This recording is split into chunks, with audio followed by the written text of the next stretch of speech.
Olha aí, meu amigo, eu bem que falei desse tema aqui no canal e parece que a coisa realmente caminha nesse sentido. Fernando Haddad parece ser um candidato viável para o Senado Federal nas eleições do ano que vem. Não há certeza a respeito de qual vai ser o destino dele. No estado de São Paulo, certamente ele vai concorrer a alguma coisa, isso já está definido mesmo. Ele vai deixar o Ministério da Fazenda provavelmente em abril do ano que vem para se dedicar integralmente à sua campanha eleitoral naquilo que o Lula mandar ele fazer. E eu pontuei num vídeo meu aqui que ele tem muitas chances de se eleger para o Senado Federal pelo estado de São Paulo. Isso é um risco muito grande, de fato, e as pesquisas têm mostrado isso aqui, inclusive levando o pessoal da direita, os chamados bolsonaristas, a pensar bem nesse assunto aqui, né, no risco de Fernando Haddad conseguir uma cadeira no Senado Federal e infernizar o Brasil por 8 anos. Imagina só. Tanto que parece que o PL já estuda transferir o Nicolas Ferreira para São Paulo em 2026 para tirar, de fato, o lugar do Haddad nessa história, nessa disputa. Vamos conversar sobre essas possibilidades, mas antes, não se esqueça de se inscrever no meu canal se você ainda não for inscrito e se você quiser colaborar ainda mais com o meu trabalho. Você pode se tornar membro patrocinador, é só clicar no botão Seja Membro aí embaixo, com valores a partir de R$ 1,99 por mês, isso me ajuda bastante, pode ter certeza disso.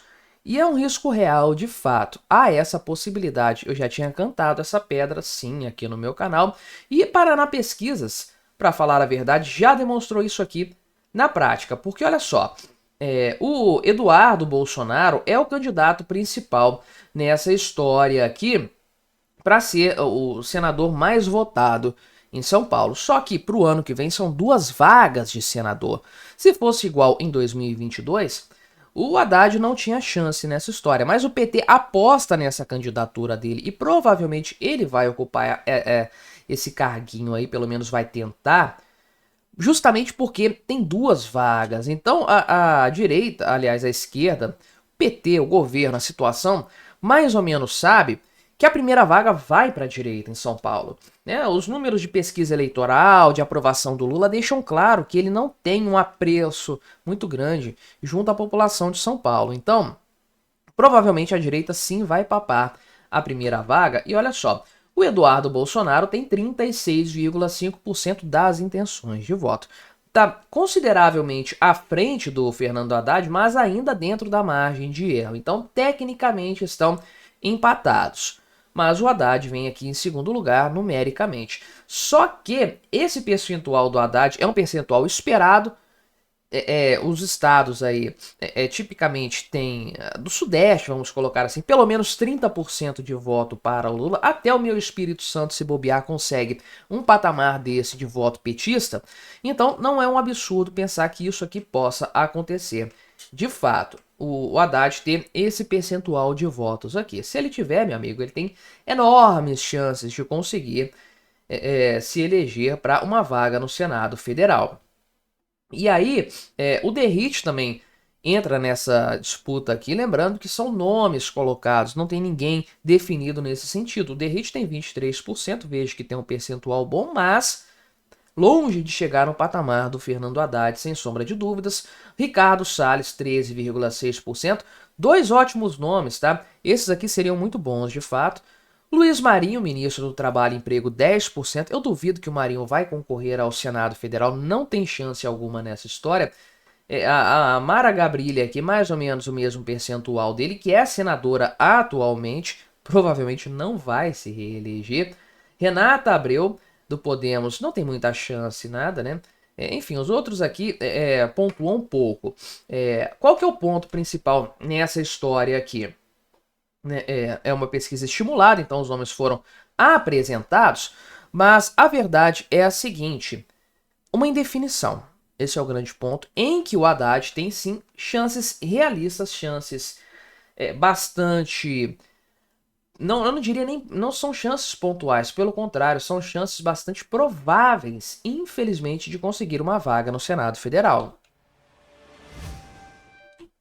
Eu não vou ficar aqui dourando a pílula e falando que não é isso, porque é assim. as pesquisas mostram aí, é fácil de entender que há essa possibilidade. O cara teve ali 40 e poucos votos na disputa contra o Tarcísio, 44% dos votos lá na disputa com o Tarcísio no segundo turno para o governo estadual. Não chegou nem perto de ganhar, mas esse percentual garante uma vaguinha no Senado com 2 cadeiras em disputa com alguma facilidade. Então, sim, o pessoal da direita, o PL de maneira geral, esse pessoal tá realmente apreensivo com essa possibilidade aqui.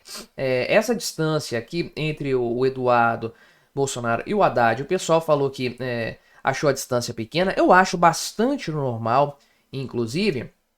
Só que realmente o grande ponto nessa história é a segunda vaga. Que o Eduardo leva uma das vagas, beleza, isso provavelmente vai acontecer. Ele, a não ser que aconteça algo muito terrível para a imagem dele de lá para cá, mas ele consegue sim se uma dessas 2 vagas. Mas e a outra? Aí que tá o grande problema, o grande perigo. Não adianta nada. O PL conseguiu uma vaga em São Paulo, consegue uma vaga lá em Minas, em outro lugar, e o PT consegue a outra. É preciso ter uma maioria esmagadora no Senado Federal para começar a fazer a diferença no Brasil. Eu digo, tão importante quanto a eleição presidencial do próximo ano é a eleição para senador. São 2 vagas e são 8 anos carregando essas pessoas eleitas no Senado Federal. Se der errado a eleição para o Senado Federal no ano que vem, se for um Senado ruim, um Senado esquerdista, meu amigo, são 8 anos de sofrimento, porque a eleição de 2030 não vai conseguir reciclar o suficiente o Senado. A chance é agora.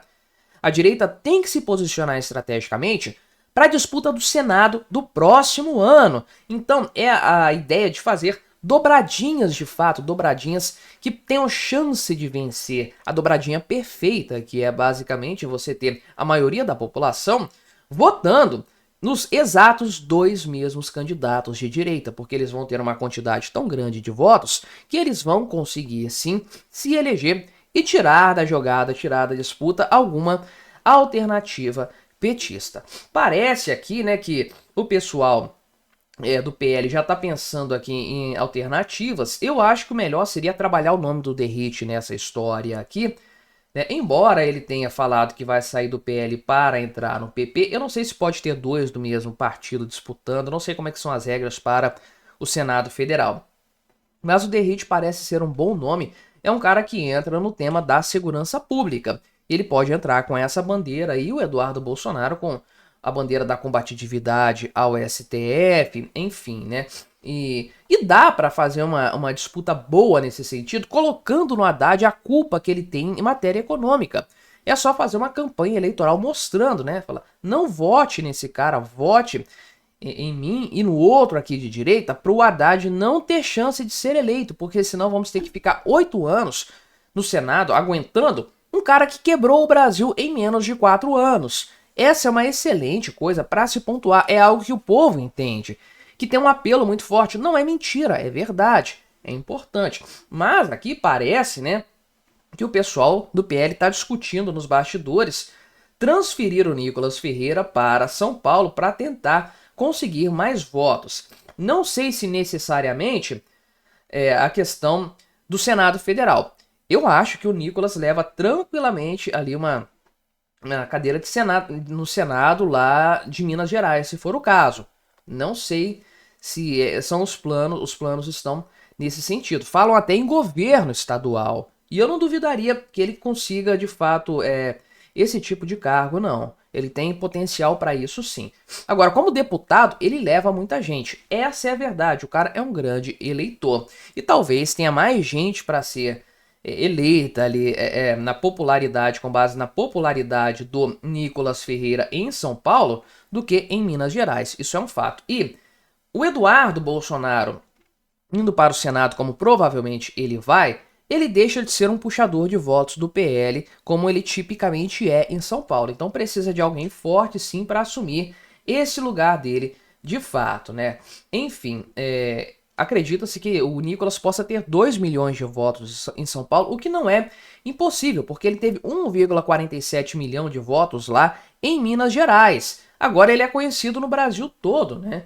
Então olha só, o Eduardo Bolsonaro vai sair para ir para o Senado, a Carla Zambelli está inelegível, O Ricardo Salles saiu para o Novo, então os puxadores de voto em São Paulo meio que saíram de fato ali. Seria importante ter um nome forte de maneira geral. Se é o melhor destino, a melhor destinação para o Nicolas, eu não tenho certeza. O cara tem muito tempo aí, muita carreira política pela frente, sem sombra de dúvidas. Levaria muita gente com ele, sim, para a Câmara dos Deputados. Mas eu digo, o Senado Federal neste momento é realmente o grande problema, a grande preocupação, porque são 8 anos carregando essas escolhas na política brasileira. Mas me diga aí, o que você achou da minha análise? Colabore com o nosso debate, se inscreva no meu canal se você ainda não for inscrito e até a próxima.